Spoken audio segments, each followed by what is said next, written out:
السلام عليكم حبايبي الغاليين، كل سنة وانتم طيبين. حابة أشكركم جدا على كلامكم الجميل ودعواتكم الحلوة. ربنا يخليكم ليا وما تحرمش منكم أبدا. بما إن العيد قرب، فقلت نعمل شوية كحك بالعجوة أو التمر بشكل رائع وطعم وريحة فوق الوصف، ناعم ودايب وطريقته في منتهى السهولة. هننقشه مع بعض بطريقة سهلة جدا، وهنعرف السر في إن النقشة تكون ثابتة وعمرها ما تروح أبدا، وهنعرف تفاصيل التسوية المظبوطة من غير ما العجوة تنشف منك وتكون طرية ودايبة في الكحكاية. ياريت لايك للفيديو ونسمي الله ونبدأ. هنحتاج لنص كيلو من الدقيق أو الطحين، ما يعادل 4 كوب بمج الشاي العادي. هننزل عليه بنص كوباية من السكر البودر، وزنهم 75 جرام، ونص معلقة صغيرة من الخميرة الفورية 3 جرام، وهنضيف نص معلقة صغيرة فانيليا وزنهم 3 جرام، وربع معلقة صغيرة من الملح، يعني رشة صغيرة جدا. ونقلب المواد الجافة مع بعضها كويس علشان تتوزع بشكل مظبوط. وإضافة الفانيليا بتكون اختياري. وبالنسبة للخميرة فاوعي تزودها عن 3 أو 4 جرام بالكتير، خصوصا ان الجو حر جدا، وهقولك على السبب واحنا شغالين. هنحتاج لربع كيلو سمنة على زبدة، وزنهم 250 جرام. انا مستخدمة 8 كيلو سمنة بلدي وعليها 8 زبدة، يعني 125 جرام سمنة و125 جرام زبدة، ويكونوا بدرجة حرارة الغرفة. وهنبث في العجينة كويس، يعني هنفرك السمنة مع الدقيق كويس جدا لحد ما كل ذرات الدقيق تشربها، وكمان الدقيق يكون عامل زي الرملة، وتحس كمان ان لون الدقيق بقى واخد من لون السمنة. ودي اهم مرحلة في عجينة الكحك، فلازم تديها حقها كويس علشان تاخدي افضل نتيجة. وبالنسبة للمادة الدهنية فممكن تستخدمي المقدار كله سمنة، أو سمنة مع زيت، أو سمنة مع زبدة. المهم جودة السمنة أو الزبدة أو الزيت اللي بتستخدميهم في العجينة علشان يديكي الطعم والريحة الحلوة. وهتلاحظي هنا إن لون الدقيق بقى واخد من لون السمنة وبقى عامل زي الرملة. وما بناخد شوية وبنضغط عليهم بإيدينا بيكونوا كتلة واحدة، وفي نفس الوقت بيتفرفطوا بكل سهولة. وبعد ما بستناها بشكل مظبوط هنبدأ نحط السوائل. معايا في البداية نص كوباية من الحليب، بما اننا في الصيف فمستخدمينه بدرجة حرارة المطبخ عادي، ولو في الشتاء فهتستخدميه دافي شوية. وهنبدأ نشرب الدقيق من الحليب، فاحنا مش هنعجن خالص، يدوب نقلب بإيدينا بسيط لحد ما الدقيق يختفي وما يكونش له أثر. ومعايا كمان نص كوباية من الحليب، فلقيت العجينة محتاجة، فهنبدأ نضيف لها شوية بشوية لحد ما العجينة تكون بقوام مظبوط. وبديل الحليب ممكن تستخدمي مية أو مزيج بين المية والحليب.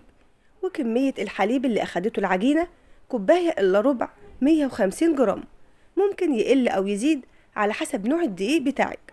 وده القوام المظبوط للعجينة، عجينة ناعمة وطرية وبتقطم مش بتمط.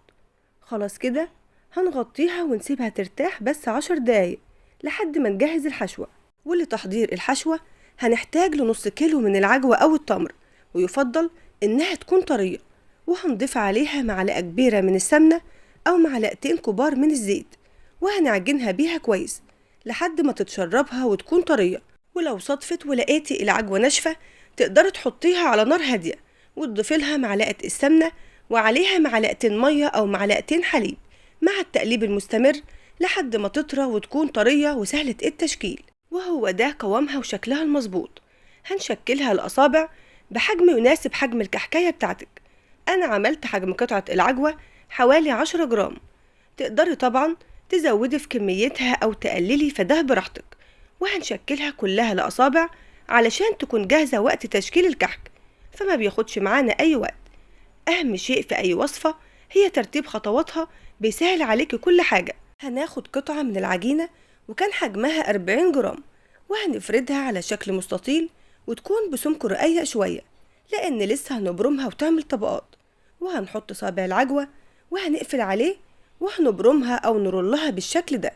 واقفلي طرف العجينة كويس، وبعدين بنكمل برمها شوية لحد ما تكون بالسمك ده. فانت هتبرميها على حسب ما انت عايزة حجم الكحكاية كبير أو صغير.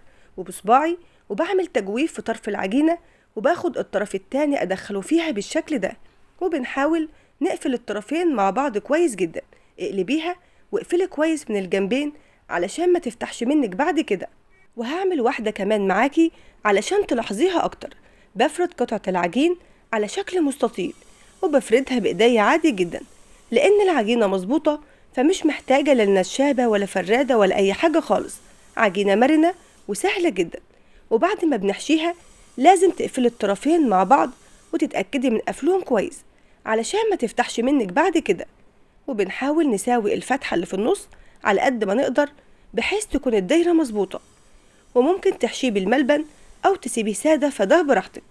احنا عارفين ان حشوة التمر بتكون من أحلى وأجمل الحشوات وطعمها بيكون حلو جدا. وفي طريقة تانية لقفل الطرفين على بعض، انك بتجيبي السكينة وتقطعي الطرف الأول بميل بالشكل ده، والطرف التاني هتقطعيه بميل برضو بس بشكل عكسي، وتلحميهم أو تلزقيهم مع بعض وتتأكدي من اللحام علشان الطرفين ما يفكوش من بعض وتفتح بعد كده. ونروح بقى لمرحلة النقش. هنجيب غطا أي إزازة عندك وهنثبته في الفتحة اللي في النص علشان يخلي دايرة الكحكاية مظبوطة. وباستخدام المنقاش هننقشهم مع بعض. ركزي بس وهتكون سهلة جدا. بتاخدي من تحت لفوق بالشكل ده، وبتاخدي من جنب النقشة على طول وتعملي النقشة اللي بعدها علشان ما يكونش في مسافة واسعة بينهم ويكون الشكل منسق لأقصى درجة. وبنكمل نقش بنفس الطريقة لحد ما بنخلصها، وبيكون ده شكلها تحفة جدا. وكان عندي برطمان صغير قوي فبرضو استخدمته في الفتحة اللي في النص. يعني أي حاجة عندك هتديك الشكل المدور ده تقدر تستخدميه عادي. طيب هتقوليلي أنا مش عايزة أنقشه. هقولك عادي جدا، ممكن تحشيه بالعجوة وبعدين تسيبيه من غير أي نقش. بس النقش بصراحة بيديله شكل رائع جدا وكمان مميز. وبصراحة الكحك المنقوش ده من أفخم وأحلى أنواع الكحك. وحبايبي اللي بيشتكوا إن النقشة بتروح أثناء التسوية، فده بيرجع للزيادة في كمية الخميرة، بتخلي الكحكاية تنفش زيادة عن اللزوم والنقشة كمان تروح. وبعد ما بنخلصه بنرصه في صاج مش مدهون أي حاجة خالص، وبنرصه واحدة جنب التانية، وبنسيب مسافة بين كل واحدة علشان أثناء التسوية تاخد لون حلو من كل الجوانب. وبندخله على فرن سابق التسخين على درجة حرارة 180 أو 190 لو فرنك هادي، يعني حرارة وسط علشان العجوة ما تنشفش أو تجلد في الكحكاية. وبنحطه على الرف اللي في النص ومولعين الفرن من تحت بس. وأول ما ياخد لون من تحت هتولع عليه الشواية علشان ياخد لون من فوق، مع تحريك الصاج كل شوية علشان ياخد لون موحد والتسوية كمان تكون مظبوطة. ولو فرنك بيولع من فوق وتحت مع بعض فهتعملي كده، بس هتخلي النار من فوق على الهادي ومن تحت تكون وسط. بياخد تسوية من 25 ل 30 دقيقة، والتوقيت بيكون على حسب نوع وحرارة فرنك. ما شاء الله الكحكاية دايبة والعجوة طرية فيها.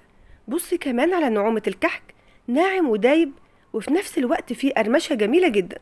ما شاء الله واخد نفس اللون من فوق ومن تحت نفس الدرجة، والحشوة جواها متوزعة فيها وسمكها ممتاز جدا. اللهم بارك.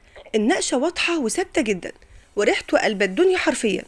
وبكده نكون عملنا أحلى كحك بالعجوة ومنقوش بطريقة سهلة جدا، وعرفنا كل شيء عن العجينة وكمان عن التسوية المظبوطة. تقدري تعملي كمية كبيرة منه وتقدميها في الفطار جنب كوباية شاي أو حليب، ممتع جدا وطعمه في منتهى الجمال.